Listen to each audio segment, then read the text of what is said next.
कि आशीर्वाद तो सबको चाहिए, लेकिन घर में पैदा हो जाए ऐसा किसी को भी नहीं चाहिए। इंडिया का पहला बर्थ सर्टिफिकेट मुझे मिला, स्टैटिक्स डिपार्टमेंट के डेटा में हमारा डेटा ही नहीं था। आपको उनके बर्ताव में कुछ बदलाव दिखाई दिया जब आप आदित्य थी और जब आप नूर हैं? बहुत ज़्यादा बदलाव था।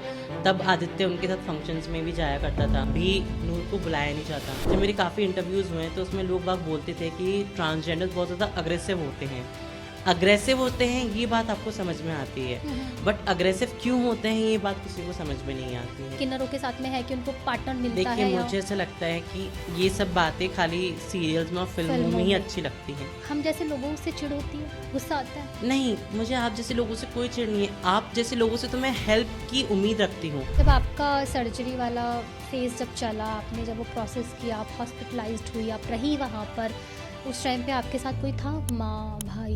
उनका कोई मुझे सपोर्ट नहीं रहा। जैसे कि किन्नरों की ब्लेसिंग लगती है, उनकी बद्दुआएं मत लो। कि किसी का दुआ देना, किसी का बद्दुआ देना खाली किन्नरों का ही नहीं है ऐसा। क्या आप बच्चा अडॉप्ट करना चाहेंगी? जरूर बच्चा अडॉप्ट करना चाहूंगी। और एक मदरहुड बहुत प्यारी चीज है। भी लगता है किसी दूसरे कपल को देख के कि यार हमें भी तो एक पार्टनर चाहिए। आजकल जैसे आप केसेस देख रहे हैं, वो तो हम ट्रांसजेंडर्स को छोड़िए, आजकल तो कोई कट के ड्रम में मिल रहा है, कोई कुकर में उबल रहा है। ऐसा कुछ इंसिडेंट या कुछ ऐसा जो आपने अपनी कम्युनिटी के लिए किया हो, जो आपको याद रह गया हो? एक इंसिडेंट है, एक ट्रांसजेंडर है, तो वो HIV पॉजिटिव है, तो उनका एक सर्जरी होनी थी स्टोन की। वो बेड पे थी और सडनली डॉक्टर आके हॉस्पिटल के बोलते कि आपकी सर्जरी नहीं हो पाएगी ना। बोले सर क्यों नहीं हो पाएगी सर्जरी? जो डॉक्टर्स की मैं रिस्पेक्ट करती थी, कहीं ना कहीं उस चीज़ में मुझे लगने लगा कि डॉक्टर्स के सच में ऐसे होते हैं। क्या कभी आपके जीवन में आपके साथ कभी ऐसे मोलेस्टेशन? खुद एक विक्टिम रही हूँ। आज का टाइम अगर देखें तो बिल्कुल भी सही नहीं है। देखा तो लड़कियों के लिए नहीं, फिर हमारे लिए तो क्या ही होगा। एटलीस्ट कम से कम लड़कियों के लिए कोई लॉ एंड एक्ट तो है, हमारे लिए तो वो भी नहीं है। आपको कितना सेफ फील होता है बाहर निकल के? अगर हम एक वर्ड में से ख़त्म करना चाहें तो सेफ फील तो मैं जब रात हो जाती है मैं नहीं करती।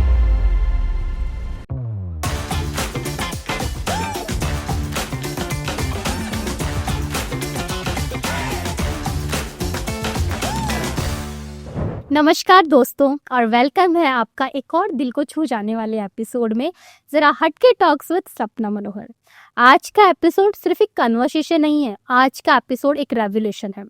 दोस्तों, कुछ कहानियाँ सिर्फ दिल नहीं जीतती, वो दुनिया को जगाती है। और आज हमारे साथ एक ऐसी ही जिंदा मिसाल है, एक ऐसी शख्सियत जिनकी जिंदगी ने ना सिर्फ समाज को बनाए हुए जेंडर नॉर्म्स को तोड़ा, बल्कि हर उस इंसान के लिए रोशनी बन गई जो अपनी आइडेंटिटी को लेकर अंधेरों में जी रहा है, जिन्होंने अपनी पहचान के लिए सिर्फ सोसाइटी से नहीं खुद से भी जंग लड़ी, जो कभी एक राजपूत परिवार का बेटा आदित्य सिंह माना गया, पर अंदर से वो नूर थी, रोशनी थी।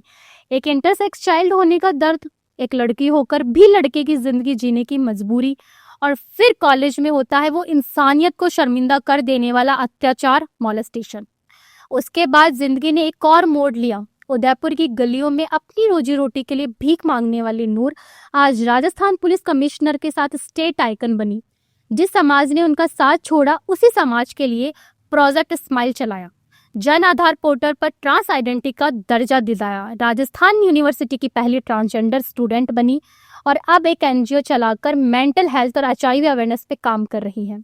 आज हमारे साथ है इंडिया की पहली ट्रांसजेंडर, जिनको मिला बर्थ सर्टिफिकेट उनके नए नाम पे, वो नाम जो उनकी रूह की आवाज था, नूर शेखावत। तो चलिए इस रोशनी भरे सफर की सच्चाई को समझने के लिए मिलते हैं नूर जी से। तो स्वागत है नूर जी आपका सपना की जरा हटके टॉक शो में। कैसे हो आप? मैं एकदम बढ़िया, आप कैसे हैं सपना? मैं बिल्कुल ठीक हूँ। हमारे लिए बहुत ही एक मैं बोलूँगी ब्लेसिंग वाली बात है कि आप हमारे शो पे आई हैं और अपना हमें कीमती समय दे रही हैं, आपसे बात करने का हमें मौका मिल रहा है।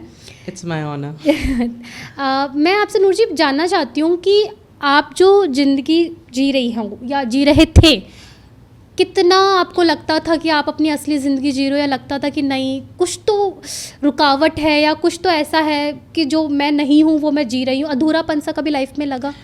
जब तक मैं आदित्य बन के जी रही थी, जैसे कि आपको मैंने बताया कि मेरा पहले मैं फैमिली के साथ जब रही हूँ तो फिर मेरे को एक मेल आइडेंटिटी दे दी गई थी, उस मेल आइडेंटिटी के साथ ही मुझे जीना था। इट्स सेम एज लाइक कि आपको एक कैरेक्टर दे दिया जाए, आप एक कैरेक्टर कब तक प्ले ही कर लेंगे, एक दिन, 2 दिन, हफ्ता भर, ज़्यादा बाद में फिर आपको भी लगने लगा कि नहीं यार मैं अपनी रियल जो आइडेंटिटी वो क्यों नहीं एक्सप्रेस कर पा रही हूँ, जो रियल इमोशंस हैं वो क्यों नहीं एक्सप्रेस कर पा रही हूँ सामने वाले को। तो वो चीज़ थी, वो घुटन मुझे होती थी जब तक मैं आदित्य थी।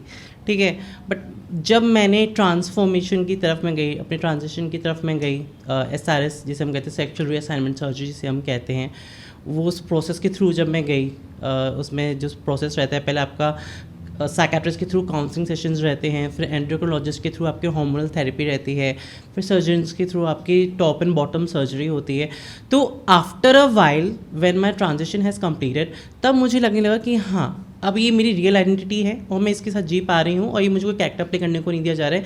जैसी मैं अंदर से हूँ वैसे मैं बाहर से भी हूँ।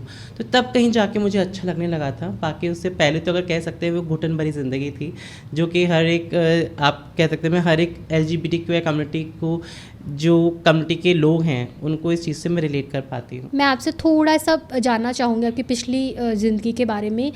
आपका जब जन्म हुआ, आपके माता पिता को पता था आप ट्रांसजेंडर हो? उसके बाद an intersex child. Okay. Actually क्या रहता है ना, सॉरी टू इंटरप्ट, हाँ, कि यहाँ पे लोग बहुत कंफ्यूज होते हैं चीज़ों को लेके, राइट। एक ट्रांसजेंडर जो एक वर्ड है जिसके अंदर इट्स एन अम्ब्रेला, जिसके अंदर 3 वेरिएंट्स हैं: इंटरसेक्स, ट्रांसमैन, ट्रांसवुमन। इंटरसेक्स वो बच्चे होते हैं जिनके जो बायोलॉजिकल पार्ट होते हैं, it's neither a for male part और नॉर अ फीमेल पार्ट, ठीक है। और जो ट्रांस वुमेन होते हैं वो मेल टू फीमेल कन्वर्ट होते हैं थ्रू सर्जरीज, ठीक है। ऐसा मतलब नहीं है कि इंटरसेक्स को सर्जरी करने की जरूरत नहीं पड़ती। इंटरसेक्स के, अब मैंने आपको बताया कि उनके जो बायोलॉजिकल पार्ट रहते हैं, जो इंटीमेट पार्ट रहते हैं, तो उसके लिए उनको सर्जरी करवानी रहती है, ठीक है। और ट्रांसमैन का हम बात करें तो ट्रांसमैन वो लोग हैं जो फीमेल से मेल कन्वर्ट होते हैं। तो I was a intersex child. घर वालों को पता था इस चीज़ का, ठीक है, पर मैं ऐसी कम्युनिटी से आती हूँ, ऐसी सोसाइटी से आती हूँ, राजपूत कम्युनिटी से मैं बिलोंग करती हूँ, तो कहीं ना कहीं थोड़ा इन चीज़ों को समझ पाना लोगों के लिए बहुत ज़्यादा मुश्किल है। आप खुद भी राजपूत, आपको पता है ये सब चीज़ें कि बहुत ज़्यादा मुश्किल है यहाँ पे अपनी रियल आइडेंटिटी के साथ आना और लोगों के सामने इन चीज़ों को रख पाना। तो वही था, जब तक अपने घर वालों के साथ रही थी तब तक मैंने थोड़ा एक ये जो कह सकते कि कितने साल आप रहे परिवार के साथ? मैं रही थी, आप मान के चलिए 2017 में मैंने घर छोड़ दिया था, ड्रॉप कर दिया था, तो करीबन वही 20-21 साल मैं अपने घर वालों के साथ रही। स्कूलिंग मैंने जब ही की थी, जब मैं घर वालों के साथ रह रही थी। कॉलेज में भी मैंने एडमिशन लिया था, बट ड्यूरिंग माय डॉक्यूमेंट्स, जो उस टाइम पे जो मेरे थे मेल डॉक्यूमेंट्स थे, तो उसकी वजह से मुझे मेल कॉलेज में ही एडमिशन मिला था। तो वहाँ पे भी मुझे बहुत ज़्यादा हैरेस किया जाता था, सेक्सुअली मेरे को बहुत ज़्यादा टॉर्चर किया जाता था, अब्यूज़ किया जाता था, ठीक है, बुली किया जाता था। तो उस डर के कारण मैंने वो कॉलेज ही ड्रॉप कर दिया, मैं गई ही नहीं। फिर उसके बाद 2017 में जब मैंने घर छोड़ दिया था, तो फिर मैं अपनी ट्रांसजेंडर कम्युनिटी में चली गई थी, उदयपुर। फिर वहाँ मेरी मुलाकात हुई थी शिवराज गुर्जर, जो कि PhD कर रहे हैं राजस्थान यूनिवर्सिटी से। उनका जो टॉपिक था वो ट्रांसजेंडर ही था, तो उनकी थीसिस थी, मैं पहले मतलब फर्स्ट थीसिस मेरे से उनकी शुरू हुई थी। तो उन्होंने मुझे गाइड किया कि नूर, जब आप इतना अच्छा बोलते, you are well spoken, well dress, आप इतने अच्छे तरीके से बात करते हैं, आप इतने अच्छे तरीके से चीज़ों को हैंडल करते हैं, तो why don't you pursue something other, like आप अपने करियर को क्यों नहीं आगे परस्यू करते हैं।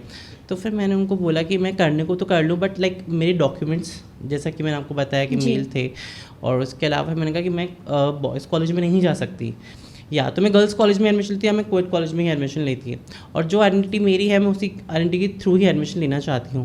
तो उन्होंने बोला that is not a big deal. आप 2014 में अगर आपने देखा हो तो नालसा जजमेंट आया था, जिसमें थर्ड जेंडर को रिकॉग्नाइजेशन मिला था, ठीक है, मान्यता प्राप्त हुई थी थर्ड जेंडर को। तब से ही जितनी भी गवर्नमेंट इंस्टीट्यूट्स हैं, प्राइवेट इंस्टीट्यूट्स हैं, जितने भी गवर्नमेंट फॉर्म्स हैं, उन सब में भी जो जिसे कहते हैं ना गवर्नमेंट फॉर्म, जैसे सेंट्रल की और स्टेट की जब वो वैकेंसीज निकलती हैं, तो उसमें अभी भी आप अगर देखेंगे तो उसमें थर्ड जेंडर अदर का ऑप्शन आता है। उस टाइम पे नहीं आता। ये कब हुआ? जब 2014 में जब नालसा जजमेंट पास हुआ उसके बाद ही। तो ये सब चीज़ों के बारे में मुझे बताया, तो फिर उसके बाद मैंने उनके गाइडेंस के थ्रू मैंने अपने डॉक्यूमेंट चेंज करवाए। इवन मैंने अपने स्कूल की TCCC में भी नाम और जेंडर चेंज करवाया, अपनी 10th and 12th की मार्कशीट में नाम और जेंडर चेंज करवाया, सारे डॉक्यूमेंट चेंज करवाए। तो वो चीज़ जब उनका गाइडेंस रहा मेरे साथ, तब जाके मैंने फिर कॉलेज में एडमिशन लिया, महारानी कॉलेज में। आपके परिवार में कौन कौन है? मेरे परिवार में फादर एक्सपायर हो गए थे जब मैं 3 साल की थी। अच्छा। तो मेरी मदर और मेरा छोटा भाई। उन्होंने आपको कितना सपोर्ट किया इस जर्नी में? इस जर्नी में ऐसा तो देखिए उनका कोई मुझे सपोर्ट नहीं रहा, बट मैं ये नहीं कहूँगी, मैं उस चीज़ को बुरा नहीं दर्शाऊँगी कि उन्होंने मुझे सपोर्ट नहीं किया। उन्होंने जब मैं आदित्य थी तब मुझे बहुत सपोर्ट किया। ये उनकी ही गलती मैं नहीं मानती, मैं समाज की गलती मानती हूँ। कहीं ना कहीं समाज के दबाव में आके उनको ये मतलब कहीं ना कहीं समाज के दबाव में आके वो मुझे निगलेक्ट कर रहे हैं ठीक है। वरना मैं जानती हूँ मेरा भाई मुझसे बहुत प्यार करता है, मेरी माँ मुझसे बहुत प्यार करती है, अभी लेकिन आप मिलती हो उनसे? मैं उनके साथ ही रहती हूँ। अच्छा, अभी आप उनके साथ हो? मैं उनके साथ ही रह रही हूँ, बट बात आती है सपोर्ट करने की और तो वो सब करने की, तो कहीं ना कहीं मुझे ऐसा लगता है कि सोसाइटी के प्रेशर में आके वो ये चीज़ नहीं करते हैं। आपको उनके बर्ताव में कुछ बदलाव दिखाई दिया जब आप आदित्य थी और जब आप नूर हैं? बदलाव तो बहुत ही आया, बहुत ज़्यादा बदलाव था। तब आदित्य उनके साथ फंक्शंस में भी जाया करता था, जितने फैमिली फंक्शंस होते थे। अभी नूर को बुलाया नहीं जाता फैमिली फंक्शंस में, और नूर अगर जिस फंक्शन में अगर जाती भी तो उस फंक्शन में मतलब कहीं ना कहीं बहुत ज़्यादा ऐसे वो होता है ना, टॉन्टबाजी जो होती है, वो सब चीज़ें होती हैं, तो इससे मतलब वो काफ़ी हद तक मतलब चेंजेस तो आए हैं, but thank God, by God grace मेरे लोग नहीं छूटे मेरे से। जो लोग आदित्य के टाइम पे आदित्य की जर्नी में थे, वो लोग आज नूर के साथ भी हैं। बट कहीं ना कहीं देखो, गलती हम ये माने कि ये समाज का ही दोगला रूप है, जहाँ एक तरफा ट्रांसजेंडर्स के पैर छुए जाते हैं, बधाइयों पे जब हम जाते हैं उनसे आशीर्वाद दिया जाता है। अभी मैं अगर किसी मंदिर में चली जाऊँ, वहाँ पे भीड़ लग जाएगी। मैं अभी महाकालेश्वर मंदिर होकर आई थी उज्जैन, वहाँ पे भीड़ लग गई लोगों की पैर छूने के लिए। और ट्रांसजेंडर का एक होता है कुछ इनका, एक कॉइन लोग लेते हैं ट्रांसजेंडर से। हम अभी आपके आने से पहले इसी बारे में बात कर रहे थे। तो वो सब चीज़ें मतलब सोचिए कि लोग है ना भगवान की तरफ फोकस ना करके हमारी तरफ फोकस कर रहे हैं। हमको कहीं ना कहीं भगवान से ऊंचा दर्जा दिया जा रहा है, बट ये दर्जा कैसा दर्जा कि फैमिली ही नहीं रख पा रही है। अगर मैं और लोगों के लिए अगर पूजनीय हूँ, ठीक है, तो मैं मेरी फैमिली के लिए भी तो वही चीज़ होनी चाहिए ना। मतलब कहीं ना कहीं मुझे ये चीज़ अंदर ही अंदर बहुत ज़्यादा परेशान करती है कि जहाँ लोग इतना, और इसमें ऐसा नहीं है कि आपको है ना एक पर्टिकुलर कास्ट आपकी इज्जत कर रही है, यहाँ पे 36 की 36 कौम है ना, वो आपकी इज्जत करती है। पर नूर जी, सॉरी मैं आपको बीच में काट रही हूँ, वो इज्जत सिर्फ अपने मतलब के लिए कर रही है क्योंकि उनको आपसे ब्लेसिंग चाहिए। ये कैसी ब्लेसिंग्स हैं? मतलब जो सिर्फ सामने की इज्जत है, पीछे आपकी कोई इज्जत नहीं है। बट वही साथ रखने की जब बात आई तब तो वो अपना असली चेहरा दिखाई वही तो एक है हम चीज़, मतलब आप देखेंगे कि इस चीज़ को मैं इस चीज़ में बयान करना चाहूँगी कि आशीर्वाद तो सबको चाहिए, लेकिन घर में पैदा हो जाए ऐसा किसी को भी नहीं चाहिए। तो वो वाला सीन है यहाँ पे ट्रांसजेंडर्स के साथ अगर देखा जाए तो। और ऐसा भी नहीं कि हमारी जो एग्जिस्टेंस है वो कल से ही है, मैं कल ही तो पैदा नहीं हुई, मेरी कम्युनिटी कल से ही तो नहीं आई, ठीक है। आप ये देखेंगे कि इंडिया का पहला बर्थ सर्टिफिकेट मुझे मिला, स्टैटिक्स डिपार्टमेंट के डेटा में ही हमारा डेटा ही नहीं था। कैन यू इमेजिन 2023 में आपका नॉलेज जजमेंट आ गया 2014 में, 2023 जब 9 साल होने को आ गए थे तो अब तक आपके पास डेटा ही नहीं है ट्रांसजेंडर्स का। तो वो सब चीज़ें कि आपके एक्ट एंड लॉज तो बन जाते हैं, बट इम्प्लीमेंट होने में बहुत ज़्यादा प्रॉब्लम आता है, और इम्प्लीमेंटेशन में ही दिक्कत आती है। और इम्प्लीमेंट नहीं होते हैं तो उसके से प्रॉब्लम फेस हम जैसे ट्रांसजेंडर्स ही करते हैं। क्योंकि अब जैसे मैं हूँ, मुझे नहीं चाहिए कि मैं बैगिंग करके अपना जीवन व्यापन करूँ। लाइवलीहुड के लिए बस और भी ऑप्शंस होने चाहिए, और वो और ऑप्शंस कब होंगे जब मैं पढ़ूंगी। क्योंकि देखिए, education is the key to success, right. बिल्कुल। अब मैं एजुकेटेड ही नहीं हूँ तो मैं क्या ही, तो मेरे को मेरी राइट्स के बारे में पता होगा, ठीक है।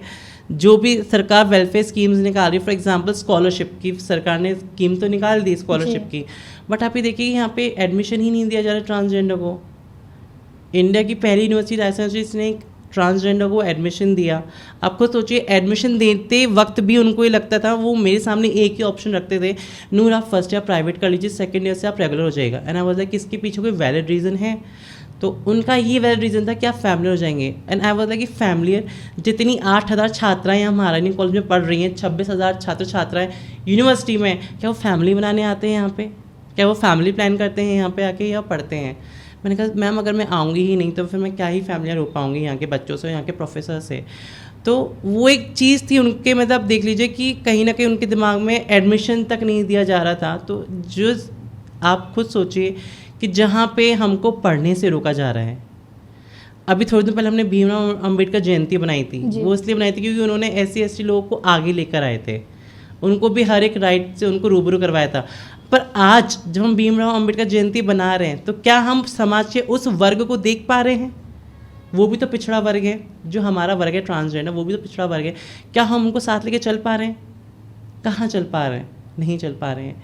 जब एजुकेशन से हमको रोका जा रहा है, आप ही खुद देख लीजिए कि जन आधार बाहर के अदर स्टेट्स के तो लोगों को पता भी नहीं है जनाधार क्या होता है। जो राजस्थान में रहते हैं उनको पता है कि 25 लाख रुपए का हेल्थ कवर इंश्योरेंस मिलता है जनाधार के थ्रू, और वो यूजली फीमेल्स का ही बनता है। बहुत रेयर टू रेयर केस में ऐसा होता है कि वो किसी मेल का बने, अनटिल अनलेस कोई लेडी ही अवेलेबल वहाँ पे फैमिली में नहीं हो, ठीक है। बट वहाँ पे भी ट्रांसजेंडर का ऑप्शन नहीं था। Can you imagine? क्या हमको मेडिकल स्कीम्स नहीं चाहिए? हमको भी चाहिए। अब कोई भी अगर मेडिकल से रिलेटेड कुछ प्रॉब्लम आती है, राइट, कोई भी बीमारी जेंडर बायस तो नहीं है, कुछ भी हो सकता है, हम लोगों को भी ज़रूरत पड़ सकती है, बट उसमें भी नहीं था। पहला जनाधार पाने वाली भी मैं ट्रांसजेंडर रही हूँ राजस्थान के अंदर। उसके बाद फिर पोर्टल में भी हमने ट्रांसजेंडर ऐड करवाया। देखिए, मेरा यहाँ पे जो मोटिव हमेशा से रहा है वो खुद के लिए ये सब चीज़ें करना नहीं था, कम्युनिटी के लिए करना था। उनके लिए सब रास्ते खोलने थे मुझे, उनके रास्ते में जो पत्थर आ रहे थे वो हटाने थे मुझे, क्योंकि मैं ये नहीं चाहती कि किसी भी ट्रांसजेंडर को बेगिंग के अलावा कोई और ऑप्शन ही ना हो। आज आप हमारी कम्युनिटी में देखेंगे इतने बड़े बड़े दिग्गज लोग हैं, नालचा की तरफ जिसकी वजह से पास हुआ है, गौरी सावंत और लक्ष्मी नारायण त्रिपाठी जैसे लोग, वो इतने वेल एजुकेटेड हैं, इतना उन्होंने हम लोगों की कम्युनिटी के लिए किया। तो कहीं ना कहीं मुझे लगता है कि वैसे ही हमारी कम्युनिटी में और भी लोग हैं जो करना चाहते हैं। हमारी कम्युनिटी में आप देख लीजिए, एक तो फैमिली डिसोन कर देती है, दूसरा अगर उनके पार्टनर्स होते भी हैं तो वो खाली एक फिजिकल इंटीमेसी के लिए होते हैं, अदरवाइज उनको फाइनेंशियली यूज़ करते हैं, ठीक है। अब ऐसा व्यक्ति जिसके पास रोने के लिए, हंसने के लिए कोई इंसान ही नहीं है, अपने दुख बतलाने के लिए कोई इंसान ही नहीं है, तो वो इंसान बेचारा क्या करेगा। जैसे मैं पहले जब मेरे काफ़ी इंटरव्यूज़ हुए हैं तो उसमें लोग बाग बोलते थे कि ट्रांसजेंडर बहुत ज़्यादा अग्रेसिव होते हैं। अग्रेसिव होते हैं ये बात आपको समझ में आती है, बट अग्रेसिव क्यों होते हैं ये बात किसी को समझ में नहीं आती है। 2023 में इलेक्शन हुए थे हमारे राजस्थान में, अक्टूबर का ही टाइम था, एक ट्रांसजेंडर को रेप करके जला दिया गया था। अब मैं आपको उसकी फ़ोटोज़ अगर शेयर करूँगी तो आप फोटोज़ अगर आप देखेंगे तो आपकी रूह काँप जाएगी, उसका चेहरा तक समझ में नहीं आ रहा था, सोचिए। और अगर इसकी जगह कोई महिला होती तो उनके लिए कंपनसेशन की बात की जाती, उनके लिए मतलब प्रावधान होता, कोई ना कोई लॉ उनके लिए है ही, सब महिलाओं के लिए है ही लॉ, ठीक है। But when it comes to a transgender तो कुछ नहीं, हम कंपनसेशन की मांग नहीं करते, बट कम से कम हम जो कल्प्रेट हैं उनको सज़ा की मांग तो हम रख सकते हैं। बिल्कुल, वो चीज़ भी नहीं। अभी आपका कॉलेज में आपके प्रति स्टूडेंट्स का कैसा क्या बर्ताव है? कॉलेज में जब मैं जाती हूँ तो स्टूडेंट्स का मेरे प्रति बहुत अच्छा व्यवहार है, बहुत पॉजिटिव है। इवन प्रोफेसर्स का, प्रिंसिपल का, अभी जो प्रिंसिपल हैं हमारे तो पायल लोधा मैम, तो उनका भी बहुत अच्छा मेरे लिए। फ्रेंड सर्कल है आपका? फ्रेंड सर्कल है मेरा कॉलेज में। जाते हो उनके साथ में? हाँ, पहले मुझे काफ़ी डर लगता था, पहले मुझे लोगों ने डरा दिया था कि आप कॉलेज में जाओगे, पहली बात तो इतना एज गैप है, दूसरा आप ट्रांसजेंडर हैं, तो कहीं ना कहीं मेरे को शुरू में डर लगा। लेकिन मैंने एक चीज़ सोच ली थी कि नहीं, अब आगे बढ़ना है, अब पीछे मुड़ के नहीं देखना है, क्योंकि ये जो मैंने स्टेप उठाया ये मैंने मेरे लिए नहीं, मैंने दूसरे जो ट्रांसजेंडर्स उनके लिए उठाया। आज मैं अगर वहाँ जा रही हूँ कॉलेज में तो मैं वहाँ पे अपनी कम्युनिटी को रिप्रेजेंट कर रही हूँ। जो 40-50 हज़ार जो हमारे यहाँ पे ट्रांसजेंडर्स हैं राजस्थान में, या फिर हम ऑल ओवर इंडिया की बात कर लें, तो वहाँ पे जाके मैं ट्रांसजेंडर्स को रिप्रेजेंट कर रही हूँ। मैं लोगों के मन से वो डर ख़त्म कर रही हूँ, जो डर वो एक माइंडसेट लेके बैठे हैं ट्रांसजेंडर्स के प्रति, ठीक है। और उसके साथ साथ मैं कॉलेज से बाहर आके ट्रांसजेंडर्स के सामने एक स्टूडेंट को रिप्रेजेंट कर रही हूँ कि देखिए मैं भी पढ़ने जा रही हूँ, मुझे कुछ प्रॉब्लम फेस नहीं करनी पड़ रही है, आपके वो राइट्स हैं, आपको वो सब चीज़ें पाने का पूर्णतः हक है। तो जब आप आदित्य से नूर बनी तो आपके लिए कितना इमोशनली वो चैलेंजेस थे? मेरे लिए बहुत ज़्यादा इमोशनली चैलेंज था। देखिए, क्योंकि ये जो जर्नी रहती है आपकी, ठीक है, आप इमोशनली बहुत ज़्यादा ब्रेक हो जाते हो, क्योंकि आपके पास में कोई रहता नहीं है। अभी आप खुद सोचिए, आप एक महिला हैं, जब एक महिला किसी संतान को जनती है ना, आप खुद सोचिए कैसा लगता हो कि एक लेडीज खुद अपने आप जा रही है हॉस्पिटल, डिलीवरी करवा के आ रही है और अकेली वापस घर आ रही है। बिल्कुल, कितना डिफ़िकल्ट है, बहुत। अब सेम हमारे साथ सोचिए, हमारी भी 7-7 घंटे की सर्जरी होती है बॉटम की, ठीक है, टॉप सर्जरीज होती हैं। ट्रांसजेंडर्स के अलावा कोई नहीं होता, अगर जाते हैं तो जाते हैं, नहीं जाते तो बेचारे अकेले जाते हो सर्जरी करवा के आ जाते हैं। और ये कितना लंबा, मतलब कितने टाइम का प्रोसेस होता है? लाइक 7 आवर, बट हॉस्पिटलाइज्ड आपको कितना दिन के लिए? कम से कम आप मान के चलो 2 दिन पहले आपको हॉस्पिटलाइज करा जाता है when it comes to a bottom surgery. फिर वो डिपेंड करता है, वर्जनोप्लास्टी में भी काफ़ी वेरिएंट्स हैं, तो मिनिमम आप मान के चलो हफ्ता भर आपको हॉस्पिटल में रहना रहता है। एंड फाइनेंशियली ये कितना ज़्यादा? फाइनेंशियली यहाँ पे हम लोगों ने राजस्थान में 2.5 लाख रुपए सरकार की तरफ से हम लोगों ने दिलवाए हैं पर ट्रांसजेंडर सर्जरी के लिए। बट इसमें भी जैसे मैंने आपको बताया वेरिएंट्स होते हैं, तो फिर वो सर्जरी कॉस्ट जो जाता है, कई बार एक सर्जरी आपकी 6-7 लाख की हो जाती है। फिर आपको टॉप सर्जरी अलग करवानी पड़ती है, बॉटम सर्जरी अलग करवानी पड़ती है, काफ़ी सारी सर्जरीज होती हैं, फेशियल फेस फेमिनाइजेशन होता है। फिर आपके हार्मोनल थेरेपी जब आप होते हो तो हार्मोन्स की दवाइयाँ आपके पर मंथ की मतलब 5,000 से 6,000 के बीच में आती हैं। यानी पेनफुल है प्रोसेस? पेनफुल तो बहुत ज़्यादा है, बहुत ज़्यादा पेनफुल है, पर उससे भी ज़्यादा पेन तब होता है जब देखते हैं कि आपके आसपास कोई है ही नहीं आपको संभालने के लिए। सब कुछ जो करना है आपको अकेले को करना है। आप इस चीज़ से अंदाज़ा लगा सकते हैं कि जो सर्जरी होती है बॉटम सर्जरी, वो लाइफ थ्रेटनिंग सर्जरी है। पेशेंट ऑपरेशन थिएटर पे ही दम तोड़ सकता है, और ऐसे केसेस हुए भी हैं। जब आप बाहर निकलते हो नूर जी, तो आपको लगता है कि कुछ नहीं चाहिए, सिर्फ एक रिस्पेक्ट चाहिए? सामने वाले की नज़र में शायद वही नहीं है। देखिए आप, अब एक और मैं अगर आपको एक घटना बताऊं, अभी रिसेंटली मैं फ्लैट देख रही हूँ मेरे लिए परचेज़ के उसमें। तो मैं एक जगह फ़्लैट देखने गई थी, वहाँ पे मुझे ब्रोकर जो था मेरे फ्रेंड के थ्रू उसकी बात चल रही थी। मैं सिर्फ एक विज़िट करके आई थी, देख कर आई थी मैं जी। तो वहाँ पे उस ब्रोकर ने मेरे विज़िट करने के बाद मेरे फ्रेंड को कॉल किया और बोला कि मैम तो ट्रांसजेंडर है, तो क्या सोसाइटी को कुछ प्रॉब्लम होगा? तो फिर एंड आई वाज लाइक क्या ही प्रॉब्लम। मैं ये सुन के मैं हैरान रह गई, है ना। आज कहीं ना कहीं नूर शेखावत उसका नाम और फेम देख के उसको रूम रेंट पे मिल भी जाए, but when it comes to my other society members तो उनको नहीं दिया जाता है। मैंने देखे हैं कि वो बेचारे, उनको कोई ऑप्शन हो तो वो झुग्गी झोपड़ों में जाके रहते हैं, जहाँ पे उनको रहने की, खाने की, पीने की कोई व्यवस्था नहीं होती है।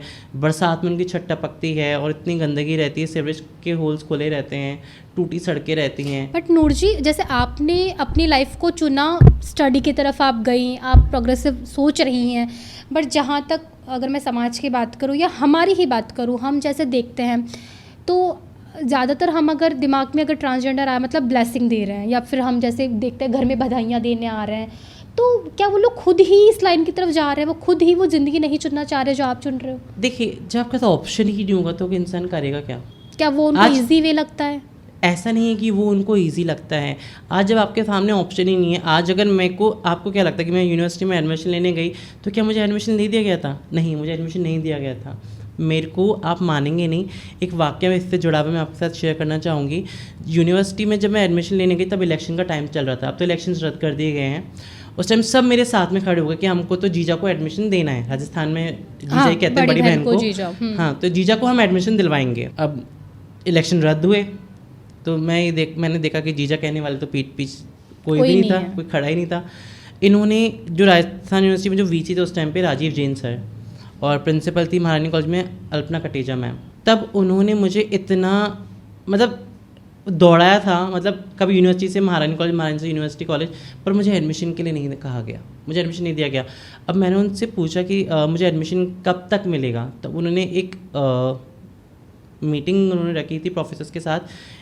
तब एक मीटिंग मिनट्स आए थे, तब उसमें यही था कि नूर शेखावत को अभी स्पेशल केस मानते हुए इनके एडमिशन के लिए आगे वो किया जाए, कुछ प्रावधान लाए जाएं। मुझे लगा कि शायद मुझे एडमिशन मिल गया है, ठीक है।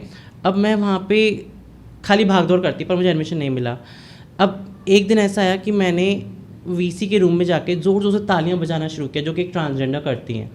और मैं वेट ये करती कि वीसी मुझसे बोलें कि आप यहाँ पे ताली मत बजाएं, और ऐसा हुआ भी। वीसी ने मुझे बोला कि यहाँ का डेकोरम मेंटेन करें, यहाँ पे ऐसे ताली नहीं बजाया है नूर आप, है ना।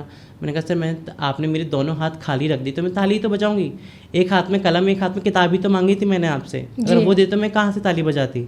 अगर मेरे हाथ ही बढ़ जाते तो मैं ताली ही नहीं बजाती, है ना। आपने मेरे हाथ खाली छोड़े तो मुझे अब ताली ही बजानी रहेगी। तब जाके, और ये सब चीज़ें फिर बाद में जैसे मीडिया में आने लगी, तब जाके उन्होंने मुझे वहाँ पर एडमिशन दिया, ठीक है।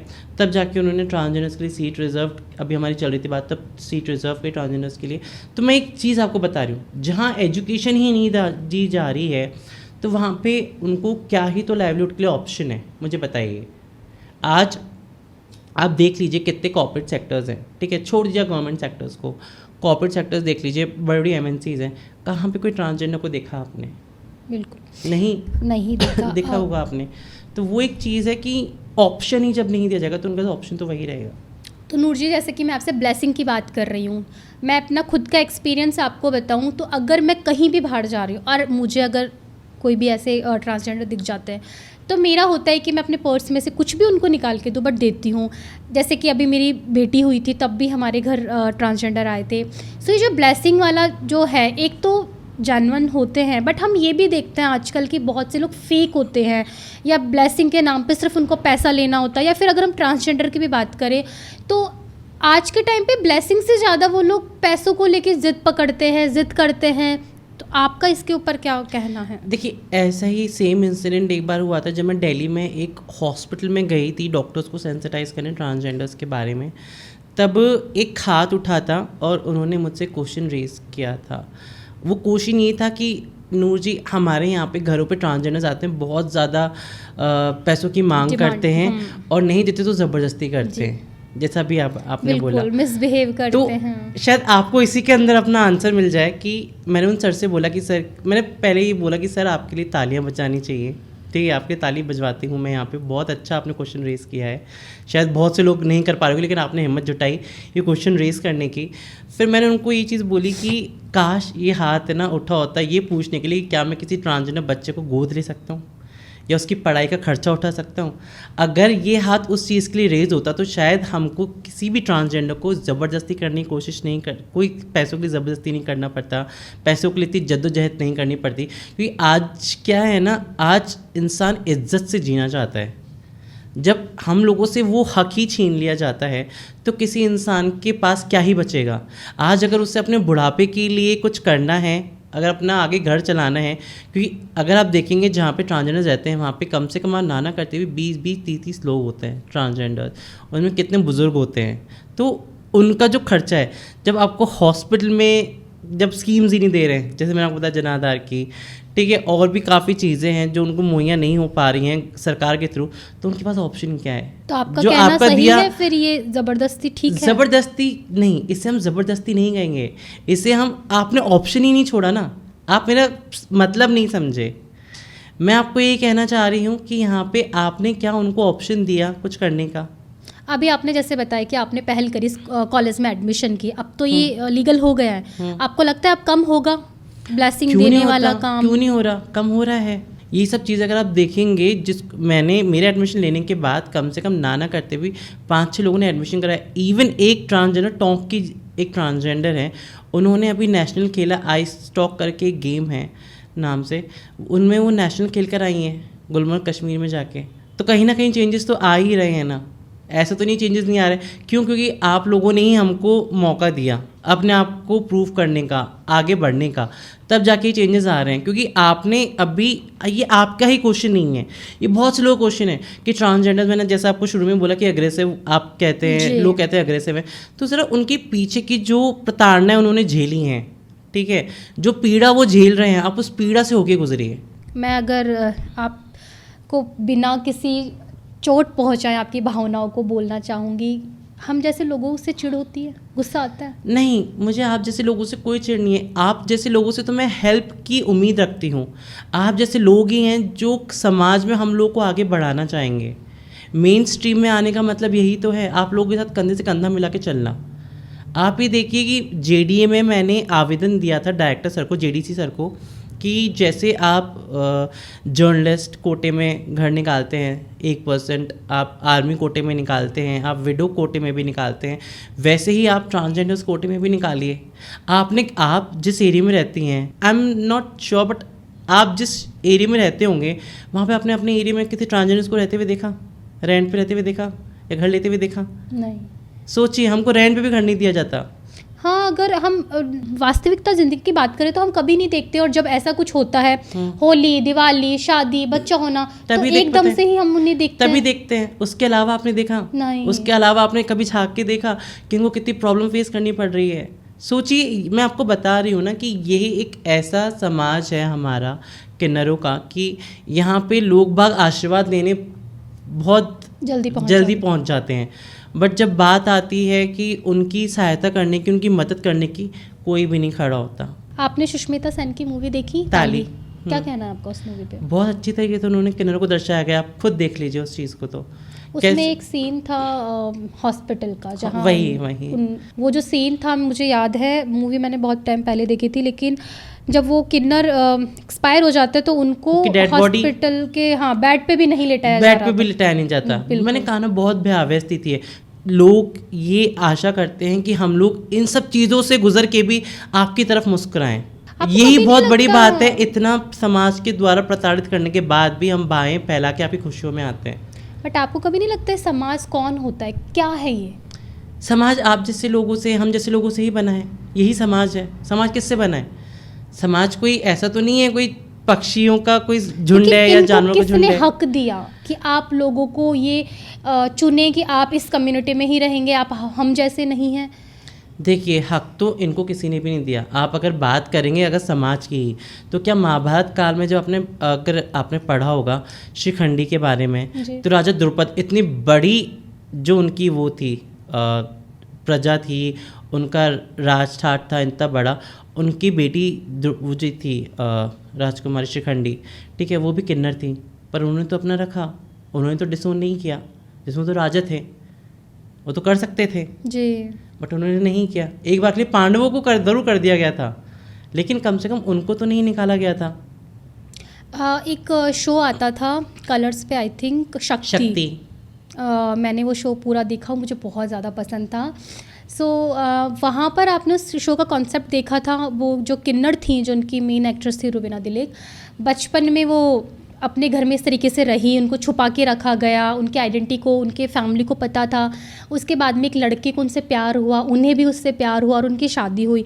आपको लगता है कि अभी रिसेंटली ऐसा कुछ किन्नरों के साथ में है कि उनको पार्टनर मिलता है? देखिए, मुझे ऐसा लगता है कि ये सब बातें खाली सीरियल्स में और फिल्मों में ही अच्छी लगती हैं। चंडीगढ़ कड़े आशिकी भी थी आयुष्मान की, हाँ। उसमें भी एक ट्रांसजेंडर के बारे में बहुत अच्छे से बताया गया है, ठीक है। तो कहीं ना कहीं मुझे ऐसा लगता है कि इंसान ना शुरू में तो इसको लव और अफेक्शन के तौर पे ले लेता है, बट बाद में जब बात आती है इसी सोसाइटी कम्युनिटी में बीच में रहने की, तब वो उन चीज़ों से भागता है। वही सेम हमारे पार्टनर्स करते हैं हमारे साथ। मैंने देखा है कई ऐसे, खुद मैंने ये चीज़ें महसूस करी हैं अपनी ज़िंदगी में कि हमारी ज़िंदगी में पार्टनर्स तो आ जाते हैं, बट वो हमको एक कमरे में ही पसंद करेंगे, उस कमरे के बाहर वो हमको देखना भी पसंद नहीं करेंगे। सब 10 लोगों के सामने हमारा हाथ भी नहीं पकड़ेंगे।